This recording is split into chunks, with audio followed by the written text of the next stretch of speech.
Ya batin, ya batin, ya batin, ya batin, ya batin. Ya batin, ya batin, ya batin, ya batin, ya batin, ya batin. Ya batin, ya batin, ya batin. Ya batin, ya batin, ya batin, ya batin, ya batin, ya batin, ya batin, ya batin, ya batin, ya batin, ya batin. Ya batin, ya batin, ya batin, ya batin.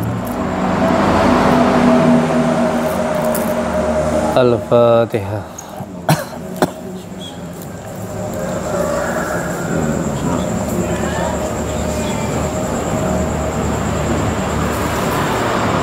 Alhamdulillahirabbil alamin.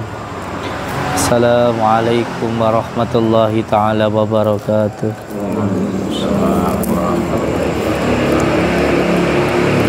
Bismillah, alhamdulillah. Alhamdulillah wa syukurillah wa nikmatillah wa la haula wa la quwata illa billah. Amma ba'd. Anak-anakku semuanya, saudaraku semuanya, alhamdulillah malam ini kita bisa melaksanakan mandi. Nanti santri sudah pada mandi belum? Sudah? Sudah mandi di sini? Alhamdulillah.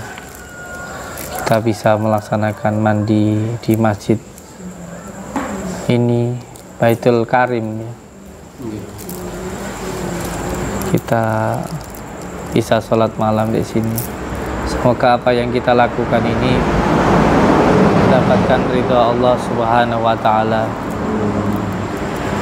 memberikan pertolongan kita baik di dunia maupun di akhirat, membersihkan zahir batin kita dan membuat antara hati, perasaan dan perkataan kita satu tindakan. Amin ya rabbal alamin.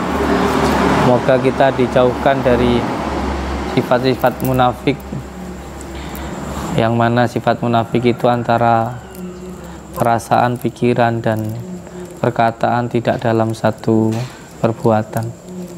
Ini yang membuat hidup kita sengsara karena nggak sesuai antara dalam dan luarnya. Semoga kita bisa seperti kendi jopo jerone benar-benar putih jopo jerone, benar-benar bisa memberikan manfaat kebaikan untuk sesama. Tidak ada ceritanya air putih itu merugikan orang. Air putih itu diberikan kepada siapapun, menyegarkan dan menyehatkan. Semoga perkataan kita bisa memberikan nasihat kebaikan untuk diri kita maupun orang lain. Amin ya rabbal alamin. Anak-anakku semuanya, alhamdulillah Allah memberikan kita kesempatan untuk malam ini melaksanakan sholat malam. Semoga kita bisa istiqomah di dalam menjalankan sholat malam ini.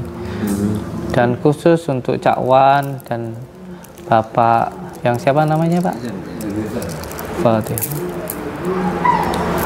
Yang jauh-jauh dari Malaysia datang ke sini untuk mengambil gemblengan atau pengijazahan. Semoga diberikan ilmu oleh Allah Subhanahu wa ta'ala. Saya tidak punya apa-apa dan tidak bisa apa-apa. Semua seperti ini adalah kehendak Allah Subhanahu wa ta'ala. Dilantari dari dulu saya dijalankan oleh guru saya dengan sholawat, dengan sholat malam, maka saya pun akan menjalankan jenengan dengan sholawat dan juga sholat malam. Sebab saya tidak bisa apa-apa, wallahi saya tidak bisa apa-apa dan tidak punya apa-apa, tapi dulu saya dijalankan oleh guru saya dengan sholat malam dan juga sholawat. Dan yang ketiga berpuasa. Dan yang keempat adalah menjaga hati kita. Karena baik itu sholat malam adalah menjadikan diri kita mempunyai status sebagai hamba. Sholawat adalah torekoh kita, tirakat kita. Dan puasa adalah kesabaran kita. Kunci semuanya untuk membersihkan hati kita. Jadi semua yang dilakukan adalah untuk membersihkan hati kita. Tujuannya adalah untuk membersihkan hati kita. Bagaimana hati supaya bersih? Tentu yang pertama secara torekohnya adalah menjaga sholat dengan cara istiqomah menjalankan sholat malam, membaca sholawat dan berpuasa. Dan yang keempat adalah membersihkan hati, menjaga hati, yaitu jangan sampai kita membenci kepada siapapun dan apapun itu. Apapun yang terjadi adalah kehendak Allah Subhanahu wa ta'ala.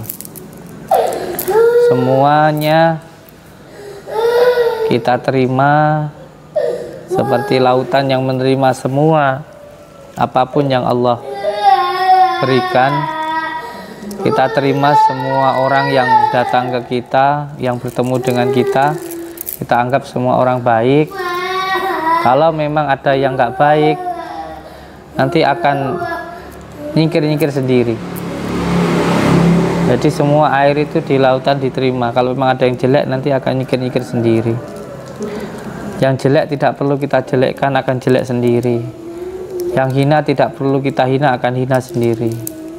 Yang menjatuhkan kita tidak perlu kita jatuhkan, akan jatuh sendiri. Buah itu kalau memang sudah busuk akan jatuh sendiri. Ini juga perlu untuk Pak Rete pahami, supaya bisa mengarahkan khotiroh atau sabdo dadi yang ada di dalam diri kita, supaya kita bisa mengarah ke dalam kebaikan. Caranya bagaimana? Ketika ada orang yang nggak suka sama kita, yang dolim sama kita, jangan pernah sama sekali ada rasa sakit hati. Karena ketika ada yang memfitnah kita, ada yang mendolimi kita, ketika kita ikhlas, yang pertama, dosa kita akan diberikan kepada yang menfitnah kita, yang mencaci kita, yang mendolimi kita. Dan pahalanya orang yang memfitnah akan diberikan kepada yang difitnah. Itu yang pertama. Yang kedua, mungkin kita pernah menyakiti orang, mungkin kita pernah memfitnah orang, mungkin kita pernah mencaci orang, sehingga kita difitnah ataupun dicaci orang. Itu untuk menghilangkan dosa kita, sehingga kotoran yang ada di dalam diri kita dihilangkan oleh Allah Subhanahu wa ta'ala. Yang ketiga, mungkin kita mempunyai takdir yang jelek di depan. Nah, Allah menakdirkan kita sekarang difitnah, dicaci, supaya kita tahu bagaimana rasa sakitnya dicaci, difitnah, sehingga kita tidak akan pernah namanya mencaci atau menfitnah orang. Dan yang ketiga, yang keempat, Allah ingin memuliakan kita, ingin memakmurkan kita, ingin memuliakan kita. Seperti halnya tanaman yang dikasih kotoran, kelihatannya menjijikkan, kelihatannya menjengkelkan, tapi sebenarnya itu memuliakan, sebenarnya itu menyuburkan.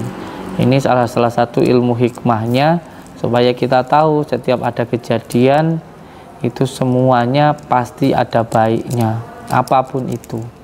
Yang terpenting kita husnudon, kita ikhlas, kita terima seperti air yang mengalir. Biarkan kehidupan itu Allah yang mengatur, kita cukup menerima dengan ikhlas, dengan sabar. Yang penting dipegang dua saja, sabar dan sholat. Yang penting dipegang dua saja pegangan dalam hidup itu, sabar dan sholat. Pasti uripe sampean mengkeh mulya, pasti hidup panjenengan akan mulia di dunia maupun di akhirat. Lahumul Fatihah. A'udzubillahi minasyaitonir rajim. Iya. Sebelum saya tutup, saya ingin menyampaikan pada diri saya sendiri, sebab saya nggak mau menyampaikan tentang orang lain, bahwa ketika mendapatkan musibah, mungkin mendapatkan rasa sakit atau apa, pasti saya akan berkata, setelah ini pasti akan ada kemudahan. Setiap ada rasa sakit yang saya terima, pasti nanti akan ada kebahagiaan yang akan kita dapatkan. Jadi jangan terlalu susah ketika panjenengan dalam kesusahan, karena setelah itu pasti akan ada kemudahan. Jangan sampai sedih ketika ada kesedihan, karena setelah itu pasti ada kebahagiaan yang akan kita dapatkan. Semoga kita semuanya termasuk orang-orang yang ridho, termasuk orang-orang yang bersyukur dan terima ing pandum. Al-Fatihah.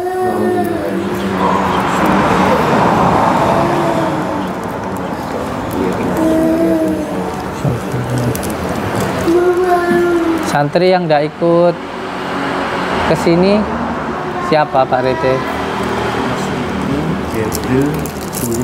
Kenapa nggak ikut? Sudah saya temukan juga. Oh, tapi nggak ikut. Terus Sulis tadi ada tamu yang malam datang.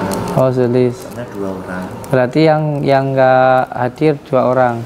Ya. Yang nggak, Mas Riki sama Mas Gabriel.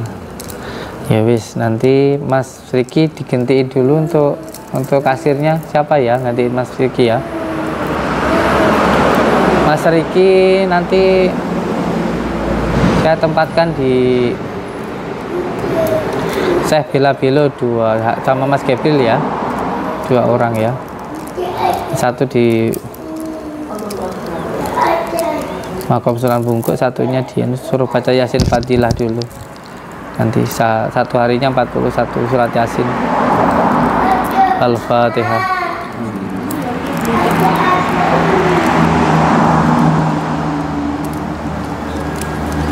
Untuk Mas Riki besok saya antarkan ke 2 tempat tapannya Syekh Bila-Bilo. Terus Mas Gabriel besok saya antarkan di Sunan Bungkuk ya, suruh bawa Al-Quran ya. Besok jam 1 Mas Gabriel ke Makam Sunan Bungkuk saya antarkan. Jam 3 Mas Riki saya antarkan ke tempat pertapanya Syekh Bila-Bilo di atas gunung, di Gua Jedok besok ya. Oke, monggo anak-anakku, apa namanya, Isi air. akhirnya dibawa pulang. Saya sudah sholat tahiyatul masjid, saya sudah sedekah ke masjid. Nanti air itu ditaruh di aqua, dikasih label atau dikasih tanda. Jadi tamu-tamu yang datang tidak perlu harus ke masjid untuk ngambil, apalagi yang sakit, kasihan, kita sudah membantu mereka. Jadi air masjidnya nanti bisa digunakan untuk yang mungkin rumahnya bekas tanah kuburan, ada siraman tanah kuburan, mungkin rumahnya ada pernah buat gantung diri, mungkin rumahnya ada yang pernah buat pesugihan, kita nggak tahu, mungkin rumahnya ada pernah keguguran atau ketrekan, mungkin rumahnya sering dibuat berantem sehingga rezekinya jauh, kita bisa bantu dengan air ini. Kenapa air masjid? Karena di setiap tempat yang sering digunakan sholat, apalagi masjid adalah rumah Allah, tempat yang sering dibacakan sholawat itu, tanah itu menjadi keramat, tanah itu membawa barokah. Makanya orang Jawa bilang tanah itu ngerejekeni. Maka ketika rumah tanah sering digunakan sholat itu dingin, itu akan menarik rezeki, karena sholat itu hawanya senang. Maka salah satu hal yang paling mudah untuk menetralisir gangguan-gangguan yang ada di dalam diri kita maupun di dalam rumah, sering-sering datang ke masjid atau mandi di masjid atau minta air masjid. Tapi jangan minta-minta tok, ya sedekah, ya datang, ya sering sholat di masjid. Makanya saya itu istiqomah sholat maghrib sama sholat subuh itu saya istiqomahkan, saya usahakan selalu di masjid. Saya usahakan untuk selalu di masjid. Oke, itu saja yang bisa saya sampaikan. Semoga bisa memberikan manfaat. Kalau panjenengan nanti sudah pulang, sampai dimintain tolong sama orang, bisa dengan sarana meminta wasilah dari malaikat penjaga masjid. Caranya bagaimana? Caranya yang pertama datang ke masjid, sholat tahiyatul masjid. Setelah itu berdoa, ya Allah, saya meminta izin kepada malaikat penjaga masjid, saya minta air masjidnya untuk keberkahan, keselamatan, lancar rezeki. Orang yang mau kita bantu itu apa? Gitu. Setelah itu sedekah, kalau bisa 7.000, 7 juta, 700, yang penting 7. Setelah sedekah, air masjidnya langsung dibawa pulang. Jangan mampir-mampir, langsung dibawa pulang. Nanti bisa diberikan. Ada orang yang susah meninggal, alhamdulillah cepat meninggal. Ada orang susah rezeki, alhamdulillah mudah. Intinya bahwa ketika tempat sering dibacakan sholawat, maka tempat itu menjadi keramat, tempat itu menjadi barokah, tempat itu akan mengundang rezeki. Begitu juga dengan airnya. Makanya saya memberikan ijazah, namanya bumi sholawat. Namanya bumi sholawat. Bahwa ketika panjenengan duduk di rumah, ketika itu sampean duduk langsung membaca sholawat minimal 1 kali, maka rezeki panjenengan akan datang sendiri. Apalagi yang berdagang. Ijazah ini diijazahkan oleh Mbah Maimun Jubair, dan ada di dalam kitab Membaul Hikmah, ada di dalam kitab Hikmah, namanya bumi sholawat. Semoga memberikan manfaat. Assalamualaikum warahmatullahi wabarakatuh.